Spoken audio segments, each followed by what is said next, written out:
Hi guys, it's Jacob on the one up top, and we're doing the reaction to Aston Villa versus Spurs. Aston Villa being the hosts and unfortunately losing 2-0 to Tottenham. Si, I'll go with you first as you're the home team. How do you analyse that game, mate? To be fair, it was sort of what I thought would happen. We spoke on the first one to say that I think we'd give it a good game, hard to beat, get in your face a bit, but then no creativity up front, which is exactly what happened. Just missing Grealish, shouldn't we, man? It almost feels like the games don't need anything until Grealish comes back. It's like everyone's just waiting for Jack to come back and hoping we play well. Because it's all right, sort of winning the ball back and sort of putting a bit of industry, which you should be doing anyway. But if no one's got the quality going forward or got that bit of composure or can pick out that final pass, what's the point? You know what I mean? You sort of feel like, do we just park the bus until Jack comes back? But then that ain't Dean's way. It's just, we're just, because and then we're chasing a game and you can pick us off at the back then. But, oh man, it's naive defending for the penalty. It's pissed me off. Yeah, that was terrible. Look, don't get me wrong. You know what Harry Kane there, he's only playing for the penalty, but you've got to know that's coming. It's what he does. Look, he's playing for the penalty so much, he's ran past the ball. And then Cash is still gone to ground. He thinks he's blocking across, but the ball's back there. Do you know what I mean? It's naive defending. Exactly. When I was watching that, I was like, it come across like Harry Kane misjudged the pass. But then because he's misjudged it, he's been that quick to think, oh, though, if I just stand here, I might get tackled. Now, if Matty Cash leaves him, it goes out for a goal kick. Yeah, and Kane looks a bit silly, but as it is, Cash ends up looking silly. He had a good game as well up until then. First half, Matty Cash, honestly, I thought if you based it on the first half, he was probably the best player on the pitch. Like, he just kept getting forward, and Reguilon, who everybody keeps going on about, is a top left back. I beg to differ. Like, he just got rinsed by another right back, and he looks leggy all the time, but I can't understand why, because he's always alternating with Ben Davies. But whenever he's been playing the last few games, he's looked proper leggy, and it's like, I think the physicality of the Premier League's caught up with him. But if we go back to your whole team looked leggy today. Yeah. You've just got that quality, yeah, but that we're lacking. You see, if you see it from my point of view, it felt like all 22 players were on the pitch, yeah. And you know when you go to a farm and you put your foot in and it's just all like sludgy and that? Yeah. It felt like they were playing on a pitch like that. I was looking at the pictures, like, there's something up at the grass or something, because like the passing, a lot of the game was slow.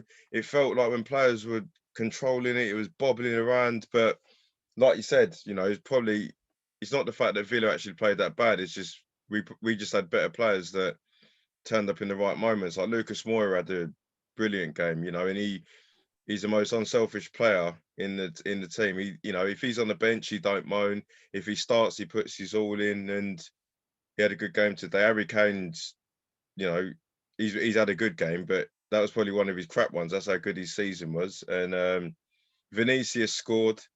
I'm glad he scored, but I can't lie, it does my head in when he does all these like celebrations like that. Like, he's the main man. It's like, he scored a tap-in, man. Like, he scored a hat-trick against Marine, and he's rubs like, it in now, doesn't it? Do you know what I mean? I'm looking at the Marine players and I'm thinking, I swear I've played against you before. Do you know what I mean? That's how low they were. I remember that. Yeah, I remember that. Do you know what I mean? And he's going around like that. Like, you've probably got enough money in your packet to pay for everybody's wages and still get him chips and beans at the end of the game. But you're going around like you're the main man. But we needed. They're just showing the penalty now. I've just got the replay on the TV in front of me. Yeah. It's a pen in it, but it's a stupid. Look, he slides in there. Yeah, Kane's let the ball run out of play there. If Cash just stays on his feet, I don't know. Mercenary saying it's not a pen, so I'll go with him. Yeah, but he's a gooner, isn't he? He Aston Villa, yeah. Gooner, Aston Villa, yeah. Yeah, he's.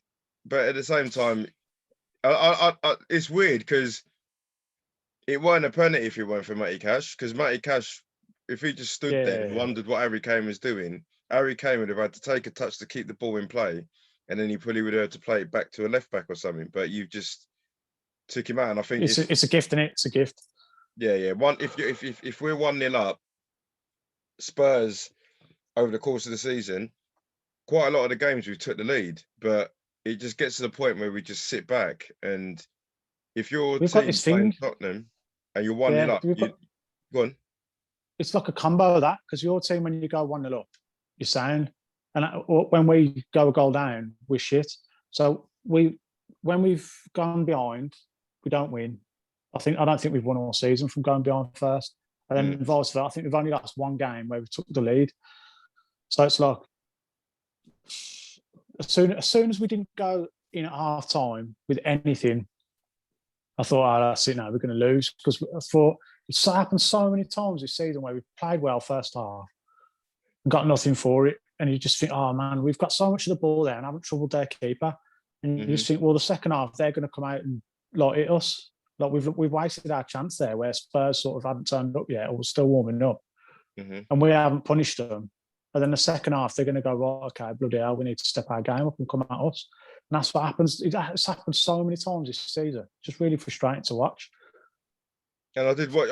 It's just like I was watching that game, man. It's like if Villa are going to progress next season, of course you want to keep Grealish, but you need a couple. You're not going to go and buy another Grealish, but just a couple of players that if Grealish can't play or he needs to be rested, just somebody that can turn up. Like you said, Ross Barkley came into the game again, didn't really look fit. You got two wingers in El Ghazi and Trezeguet and Bertrand Traore, who, if they're getting supplied by Grealish, they get more into the game, and they probably score a few goals. Like when Grealish is about, them players that I just named, they were getting goals, man. Like El Ghazi's, I think off the top of my mind, he's only scored like 7 goals this season or something. Yeah, 7. Bertrand's got like 5, I think. So, and Trezeguet's got himself a couple as well, hasn't he? He's got a couple. He tends to score like important goals, but he's a bit more big game player. But I don't know, man. It's just that, to be fair, we've had games like with Grealish playing where it looks like, right, okay, it's Spurs were for the taking. We've had games where Brighton and games like where you think, right, they're there for the taking. And we just haven't done it. And then it's games where you think, oh, we ain't got a chance of winning this. They're the games we seem to win. Like, that's it, yeah. It's a weird season, man. But it's hard to be annoyed because obviously we're well above where we thought we'd be at the start of the season and all that. But to start so well, right up until Christmas, be flying high, sort of in touching distance of the top 4, and then I don't know, then to just die off like that. It's looking like our season's going to peter out to like sort of 11th, 12th, which again we already took at the start of the season, but like we can't score a goal recently, man. And when we do, it's sort of a fluky, like we did against Newcastle, deflection and that. So yeah, it's just really frustrating at the minute. And I think every game we've lost, it's like every game we've lost, we haven't lost. And I thought, well, we've given our all then, we've just lost to a really quality side. It's like we've gifted goals or we've cocked up or individual errors. It's really frustrating. Yeah, it's just, I know what you mean. You know, the way you're saying if Villa finished 12, you'd take that, but it's still disappointing. It's the same way that I was speaking to Manners earlier. It's like West Ham at the beginning of today would have took a draw against Arsenal probably, but when you're 3-0 up, like, you're not going to be happy with a 3-3, are you? Do you know what I mean? Even if you're playing Man City, you're 3-0 up and against Man City and you've let them score 3, but it's just one of those. It's just, I did, you know.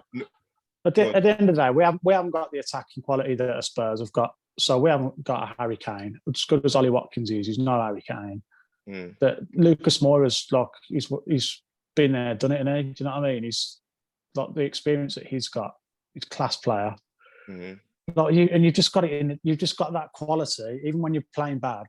Because I don't think you played particularly well today. No, it's when you're playing bad, you've got a Harry Kane in your team who can just pull it out of the bag. That's what I'm saying. Like, coming from a Tottenham perspective, I've supported Tottenham since I was little, man, and it's like Tottenham have always been a team that play good football. So if Tottenham go and beat anybody, you've always come away, regardless of your league position, and thought, yeah, that was wicked. So when we had Pochettino, even when we had Martin Jol, we used to have performances, and like if even if I was playing football, for instance, if Tottenham had beat someone 4-0, I would want to watch the whole game because I think, yeah, that must have been a performance if we beat Fulham 4-0. But now it's like we beat Burnley 4-0, and you're like, might have been 4 good goals, but I bet the performance was crap.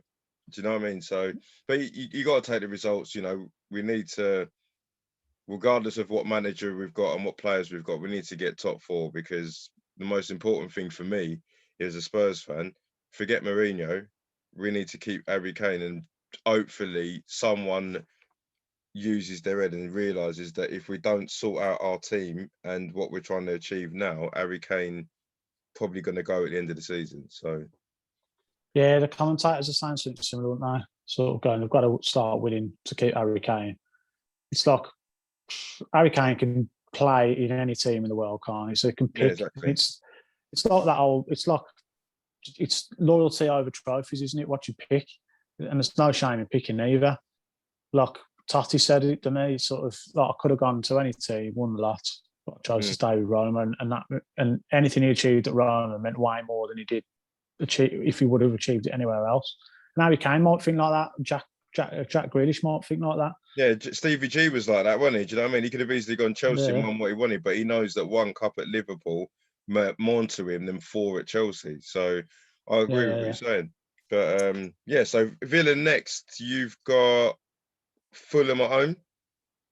You know, yeah. What are you feeling on that? I think they don't look easy to beat, do they, at the minute? Telling you, mate, we've played them recently twice, man, and they gave me an headache. So I mean, we hammered them earlier on in the season 3-0. They made us look like Bayern Munich. But look, honestly, we absolutely played through them. But they've come on leaps and bounds. I don't know what happened there. Just something clicked in it, and they've just got it together. So they look a tough team to beat. Mm-hmm. So yeah, there's no easy games in the league, though, is there? But we've got the international break in the middle, haven't we? So hopefully that gives Jack Grealish like a full week's training with the squad. Ross Barkley's got to pull his finger out and start getting himself fit. Ollie Watkins, if he has a few minutes for England, might come back with buzzing. So hopefully, like, the international break's come at a good time for us. Yeah, I think, you know, if you were playing Fulham next week, I'd say you just get over the edge and beat them. But then, you know, like you said, it's probably more of a confident prediction if Grealish comes back and Bartley gets himself fit. And like you said, Watkins probably don't even need to play. Just the fact that he went away with England probably get him buzzing. But, players and that. There you go, mate. And for Spurs, we've got we've got Newcastle away. It's not a fixture that I particularly like. I don't think Spurs fans like it. We always seem to go there and draw. And even if we play Newcastle, they always give us a dodgy result. So I'll try and get Ant on. I think he had a few beers after the Gold Cup, and I haven't heard from him, mate. So well, no, and Ant seems a lovely bloke, but I wouldn't mind you giving him a hammering, because I wouldn't mind Newcastle going down. I really, really want Bruce to just stop getting Premier League jobs, because he's just anti-football. Yeah. So if if the sack Bruce, and I want Newcastle to do well, but as long as I got Bruce there, I want him to go down. So you can do a nice, give me a nice on there. Yeah, see, I'll pass the message on to Ant. But yeah, so we've got the international break now. Have a good couple of weeks. I might do a little one on England and just get a couple of you on. So if England are playing, then we'll have a chat about that. But if not, I'll see you in about 10 days' time, and we'll do another video on Villa versus Fulham, mate. Yeah, hopefully I'm a bit more optimistic for that one. I'm sure you will. Once Super Jack's back, mate, you'll be fine, mate. Yeah, well, all you want to do, mate, is go and get yourself a tracksuit like Jack was wearing today, and you'll be nice. I can't pull that off. I think I'll just put the kids to bed in that. A pair of PJs. Oh, it made me laugh, mate. He looked so comfortable, didn't he? Yeah, he was getting rinsed last week for wearing a lot of purple Gucci coat. So yeah, his choice, it's rascal gear in it. I can't get away with that. There you go, mate. Me neither, mate.